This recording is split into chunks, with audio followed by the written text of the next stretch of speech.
Good morning बच्चों। आज हम जो कविता पाठ पढ़ने वाले हैं, इस कविता का शीर्षक है कठपुतली। कठपुतली कविता भवानी प्रसाद मिश्र जी ने लिखी है और उसमें इस कविता के माध्यम से भवानी प्रसाद मिश्र जी ने कठपुतलियों के मन की व्यथा को दर्शाया है। कठपुतली, कठ का अर्थ होता है काठ या लकड़ी और पुतली अर्थात गुड़िया। कठपुतली का मतलब हो गया लकड़ी की बनी हुई गुड़िया या काठ की गुड़िया, जिसको बहुत ही सुंदर सुंदर वस्त्र पहनाए जाते हैं और उसके हर एक अंग, उसके शरीर के हर एक अंग टुकड़ों में बटे होते हैं, अर्थात बहुत ही लचीले होते हैं। उनके हाथों को, धड़ को, पैरों को, उसके सर इतने ज़्यादा लचीले बनाए जाते हैं, लकड़ी की होते हुए उनको अलग अलग तरह से जोड़ा जाता है और सुंदर वस्त्र पहनाए जाते हैं और उनके हर एक अंगों को धागे से बांधा जाता है और उन धागों का दूसरा सिरा कठपुतली नचाने वाले के हाथों में होता है। इसी के द्वारा जब कठपुतली किसी के इशारों पर नाचते नाचते थक चुकी हैं तो उसके मन में क्या व्यथा आती होगी, उसके मन के क्या भाव होंगे, उन भावों को दर्शाने के लिए यह कविता भवानी प्रसाद मिश्र जी ने लिखी है। आइए देखते हैं हम। कठपुतली गुस्से से उबली बोली, यह धागे क्यों हैं मेरे पीछे आगे, इन्हें तोड़ दो, मुझे मेरे पाँव पर छोड़ दो।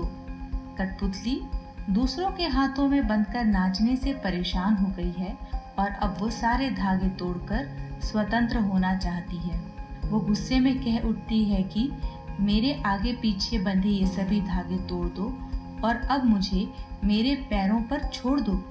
मुझे अब बंधकर नहीं रहना, मुझे स्वतंत्र होना है, मुझे अपने पैरों पर खड़ा होना है, मुझे स्वतंत्रता चाहिए ताकि मैं स्वच्छंद होकर अपने जीवन को जग सकूं, मुझे किसी की गुलामी नहीं करनी है।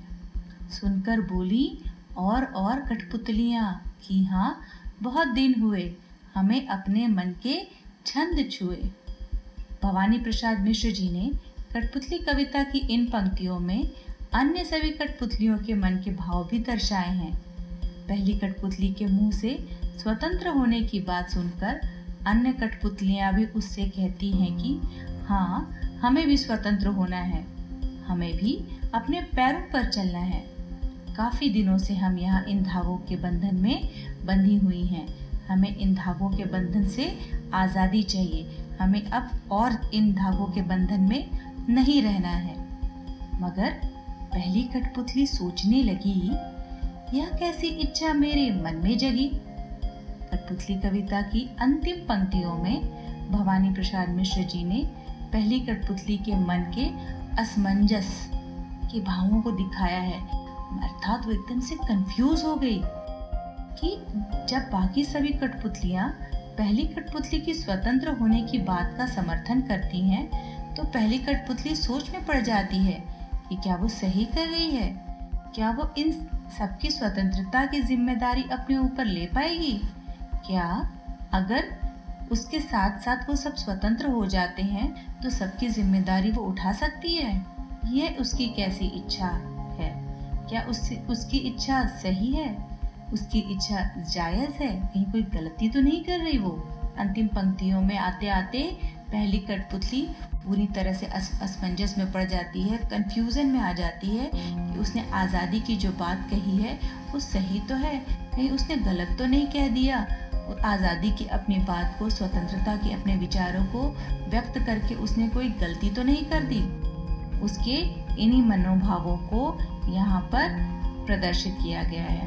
कठपुतली हमेशा धागों में बंधी होती हैं और बंधी बंधी परेशान हो जाती हैं। उन्हें हमेशा दूसरों की उंगलियों पर नाचना पड़ता है, इसलिए उसे गुस्सा आया और वो इन बेड़ियों से स्वतंत्र होकर अपने पैरों पर चलना चाहती हैं, अपने पैरों पर रहना चाहती हैं, पराधीनता से छुटकारा पाना चाहती हैं। वो किसी के अधीन नहीं रहने चाहती।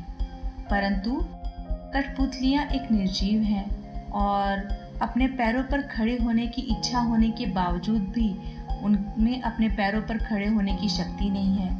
केवल इच्छा के दम पर वो अपने पैरों पर खड़े होने का जोखिम तो नहीं उठा सकती।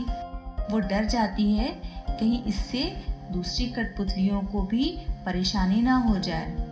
और स्वतंत्रता तो सभी को प्यारी होती है, इसलिए जैसे ही पहली कठपुतली ने स्वतंत्र होने की भावना, अपने बातों को बताया, अपने मन की भावना को प्रकट किया, वैसे ही दूसरी कठपुतलियाँ जो धागे में बंधे बंधे परेशान हो चुकी हैं, वो भी उनके साथ स्वतंत्र होना चाहती हैं और सोचती हैं कि वो भी स्वतंत्र होकर, स्वच्छंद होकर इन बेड़ियों से, इन धागों से आज़ादी पालेंगी।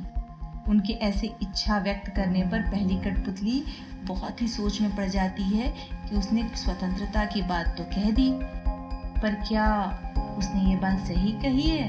क्या वो सबकी जिम्मेदारी उठा सकती है?